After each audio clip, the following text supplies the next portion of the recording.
भारत एक कृषि प्रधान देश है। सबको पता है कि भारत की सर्वाधिक जनसंख्या है वो कृषि पर निर्भर करती है। भारत की सर्वाधिक जनसंख्या कृषि पर आश्रित है। कितनी जनसंख्या कृषि पर? तो 54.6% है वो कृषि पर आश्रित है। भारत में कृषि को ऋतुओं के आधार पर निम्न भागों में बांटा है, जिसमें पहला भाग था अपना खरीफ की फसल। ऐसी फसलें जिसे जून जुलाई में तो बोई जाती है तथा अक्टूबर नवंबर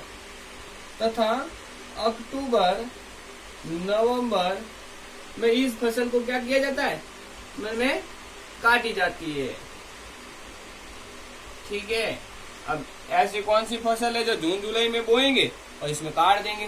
तो आपको उदाहरण बता देते हैं कि ऐसी कौन सी फसल है कि जून जुलाई में बोई जाएगी और अक्टूबर नवंबर में काटी जाएगी। तो जिसमें चावल, मक्का, तो ये चावल, मक्का, बाजरा, मूंगफली, ये जितनी भी फसल है वो जून जुलाई में बोई जाती है और अक्टूबर नवंबर में काटी जाती है। सेकंड, खरीफ हो गई। अब रबी की फसल। अब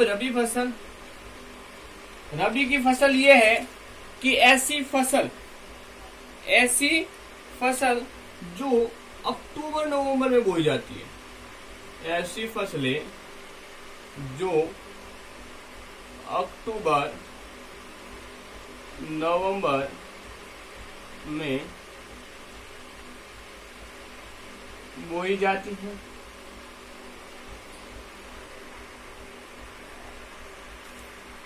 तथा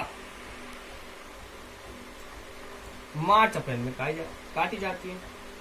तथा मार्च अप्रैल में काटी जाती है। ठीक है।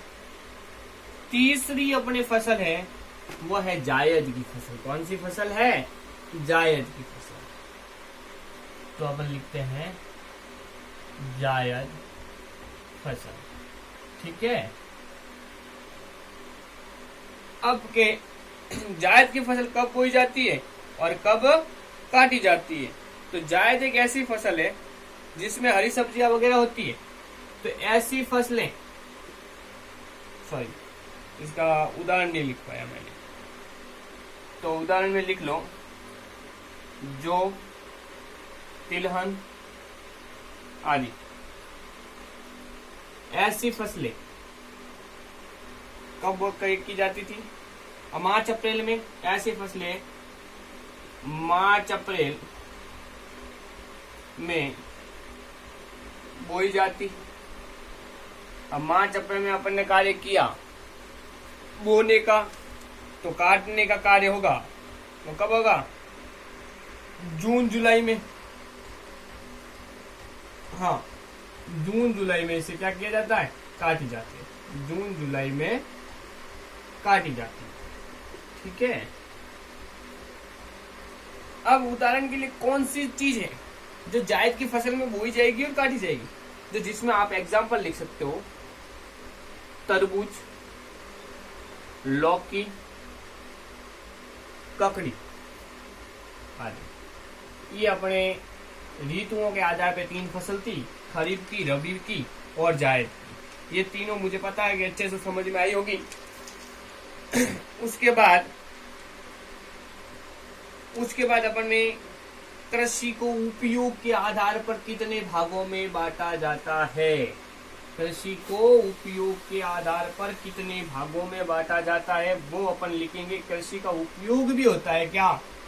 ठीक है। तो भारत में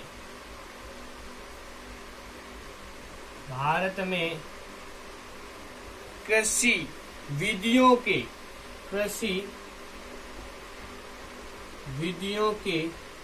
उपयोग के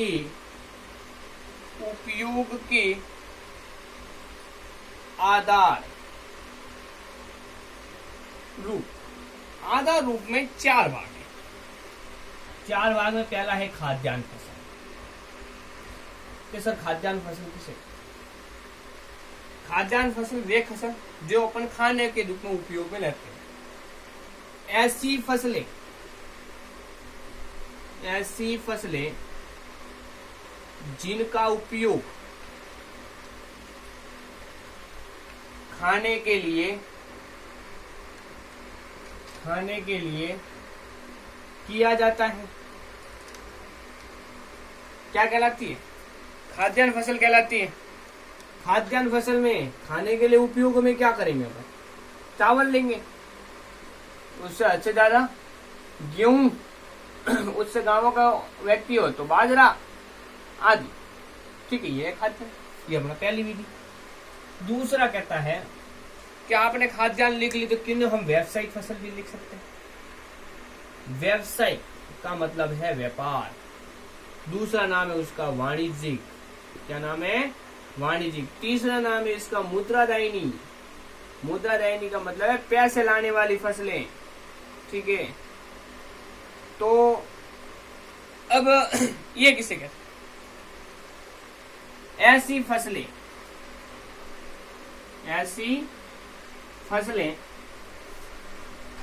जिनका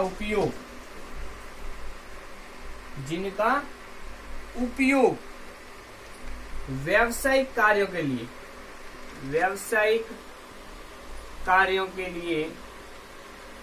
लिए किया जाता है। अब व्यावसायिक कार्य यानी कि पैसा कमाने के लिए कौन कौन सी चीजों का उपयोग करेंगे, कौन कौन सा खाने के लिए उपयोग में आएगी चीज, वो है मुद्रा कैसे आएगी, पैसे कैसे आएगा, कच्चा माल कैसे होगा, उद्योग कैसा होगा, वो सारी की सारी चीजें व्यावसायिक में होगा, वाणिज्यिक में होगा और मुद्रादायिनी में होगा। तो इसमें उदाहरण आपको मैं देता हूं तो है जूट से अपन पैसा कमा सकते हैं, कपास कमा सकते हैं, गन्ना कमा सकते हैं। तो इन सब से अपन क्या कमाते हैं? पैसा। इसलिए इसको व्यावसायिक फसल या मुद्रादायिनी फसल कहते हैं। ठीक है, आप इसके साथ साथ तंबाकू को भी जोड़ सकते हैं। ठीक है, तो अब उसके बाद आ जाती है बागानी फसलें। सर बागानी फसलें ये क्या होता है? बागों में जाते हैं। बिल्कुल, बागानी फसलों में यही होगा कि जो बागों में उगती है, बाग का मतलब विशाल बागान, बड़े बड़े खेत, ऐसी फसलें जिसे विशाल बागानों में उपस्थित किया जाता है, जिसे विशाल यानी बड़े विशाल बागानों में उत्पादित किया जाता है। अब विशाल बागानों में ऐसी कौन सी चीजें जो उत्पादित की जाएगी? ये भी अपन फंस गए। बिल्कुल, विशाल बागानों में बहुत बड़ी चीजें हैं जिनका अपन उपयोग कर सकते हैं। वो चीज कौन सी है? तो अपन लिखेंगे एग्जाम्पल के तौर पर चाय, कॉफी, रबर, ये सारी की सारी चीजें हैं, वो विशाल बागानों में उपयोग होगा। फिर उसके बाद अपन आ जाते हैं चौथा कौन सा है? उद्यान फसल। अब ये भी अलग से फसल है क्या? सब हो गई बिल्कुल अलग से, क्योंकि अपन इसका उद्यान का मतलब क्या है? इसमें फल व सब्जियों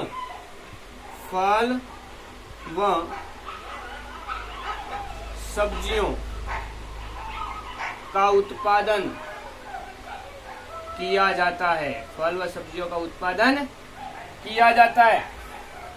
ठीक है, अब अपने ये सारे के देखने जाए तो भारत की सारी फसलें पहले अपन ने ऋतुओं के आधार पे पढ़ी थी, अभी अपन ने कृषि विधियों के उपयोग के आधार पे पढ़ा।